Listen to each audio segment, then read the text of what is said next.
Enna had a little bit of venting on her stream, on her Zatsudan. So let's watch. Exactly. So when I think about the fact that not everyone gets these opportunities, that makes me even more grateful. But at the same time, like, I don't believe that, like, I get these opportunities just from pure luck, you know? Like, I really worked hard to get these opportunities.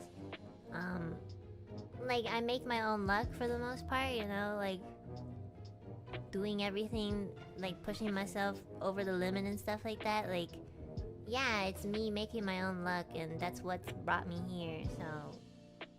You know, I work hard, and I know it. Just like all my senpais and everybody else who is here with me, like, everyone is working hard, so...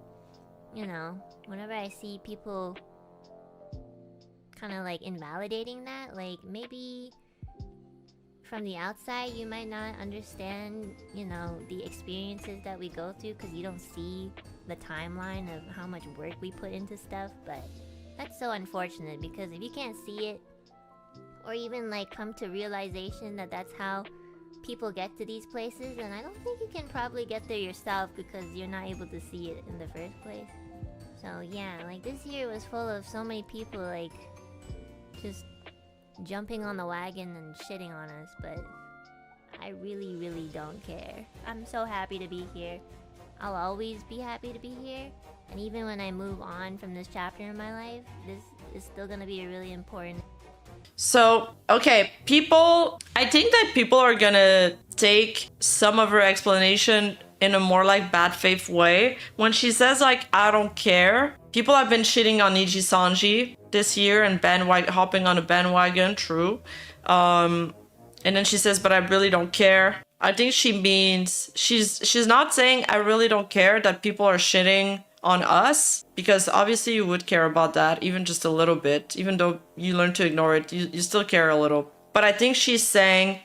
An experience that molded me into, like, someone who's better today. So, I'd rather be like that than, like, somebody who just jumps on a bandwagon just to fucking be a part of, like, I don't know, something that's not actually that cool. That part is petty. That part is salty. What does she mean by jumping on a bandwagon to be part of something that's not actually that cool? So some people are speculating that it's a jab at Hololive, but I don't know. What do you guys think? The part about people jumping on a bandwagon, I mean, yeah, there are people probably that jumped on the bandwagon. But from the start, I think there's been a few whistleblowers from even within your own company, Enna, that makes it so it's not just something that came out of nowhere and that, you know, people are just hating to hate. I think there is valid criticism to be had there in the company, and criticism that fans have tried to make Niji Sanji address since they shut down the Indian branch years ago. This isn't new. People think the Niji Sanji drama is new. It's not new. It's not. It's been going on for years. They've been pissing people off for years. And the pressure's been mounting up to a culminating point. Because all they did is ignore it and keep on going without ever changing anything. Now, Hololive also got a lot of pressure from fans. They also did really big mistakes. But they adjusted and they tightened up. So, yeah. I'm really happy to be here. And it's also because of you guys, too. It's not easy being, you know, part of a community that's always constantly being shat on, too. So, props to you guys for... She has a point here. It's very hard to be part of a community that's always being flamed. Like, I even had a chatter, a member of this, that had he had a mass harassment and defamation campaign against him online and on Reddit and in the Hololive community, just because he was seen in my chat and he was seen super chatting in my chat. And because of that, because the unicorns and the Hololive purists don't like me, they started making replies saying that he was a Hololive anti and going everywhere into all of the comment sections of all, like, the clips and stuff. And whenever he commented, they would say, hey, watch out for this guy, he's a Hololive anti. But it's like, he's not. And those threads got removed by Reddit mods once they got flagged as false flagging. But the damage was already done, and Like the information, the misinformation spread very, very fast. And then the other example of it being hard at being in a community where, you know, people are constantly getting shit on. Nina, when she was in Niji Sanji, she often said that, well, she felt very bad for her fan base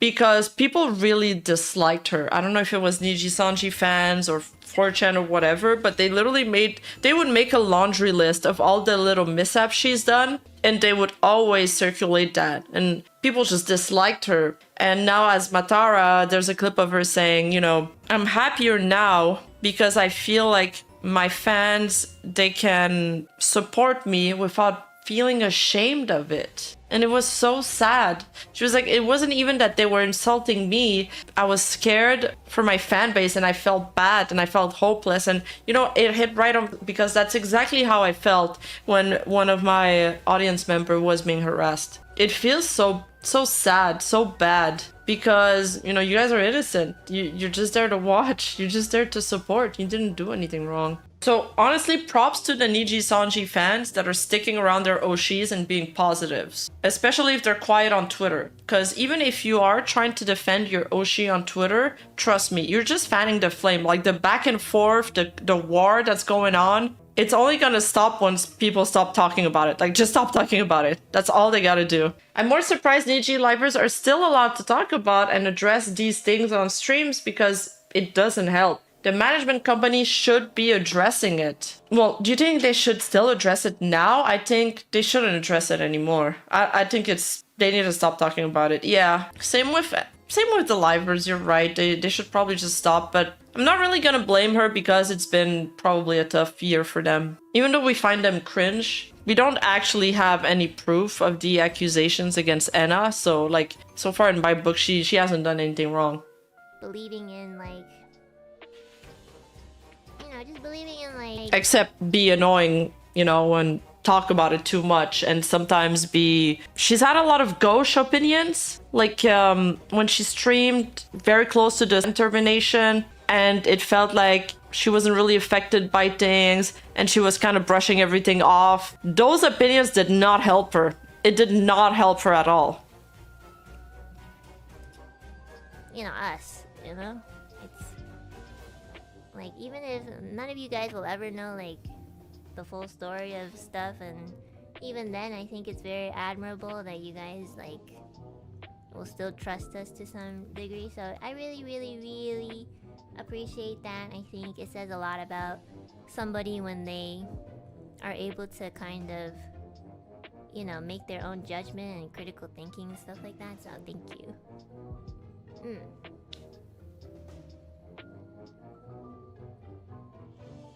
Yeah, this year was tough for all of us, but... well, we can always, like, learn from it, and also... like... yeah, we gotta... that's the best we can do, you know? You move forward and... try to make the most out of the good. And there's a lot of good, so... people refuse to see it, then...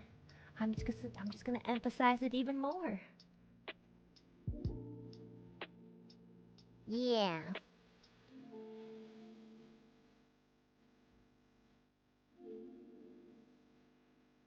I think 2020s were quite bad, but also had banger movies. Yeah, bro. Harlequin. That's her name, right? Arigato! Okay, I think that's it.